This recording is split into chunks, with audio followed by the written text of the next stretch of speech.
గాంధారి ఖిల్లా మైసమ్మ జాతరకు వచ్చిన భక్తులకు సకల సౌకర్యాలు కల్పించామన్నారు చెన్నూరు ఎమ్మెల్యే వివేక్ వెంకటస్వామి. శాశ్వత సమస్యలను మంచినీరు, విద్యుత్ సౌకర్యం కల్పించేందుకు కృషి చేస్తామన్నారు. మంచిర్యాల జిల్లా గాంధారి ఖిల్లా మైసమ్మ జాతరలో వివేక్ వెంకటస్వామి, మాజీ ఎమ్మెల్యే నల్లాల ఓదెలు, క్యాతనపల్లి చైర్పర్సన్ జంగం కళతో కలిసి కాలభైరవుడిని దర్శించుకున్నారు.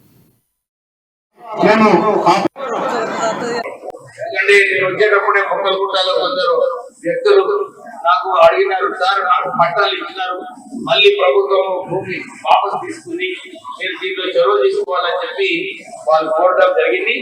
నేను ముఖ్యమంత్రి గారికి ఇంతకుముందు కూడా ప్రజా పరిపాలనలో ఈ సమస్య ఉంది అని చెప్పినప్పుడు వారు అన్నారు, ఇవన్నీ కూడా సమస్యలు మనము త్వరలోనే కూర్చొని ఈ పరిష్కరించి దీన్ని ఎట్లా సమస్యను ప్రజలకు ఉపయోగపడేలాగా చేయాలని చెప్పి వారి ఆలోచన కూడా అట్లనే ఉంది. ఇది రాష్ట్ర వ్యాప్తంగా అన్ని చోట్ల కూడా ఇదే సమస్య ఉంది. ఈ సమస్యను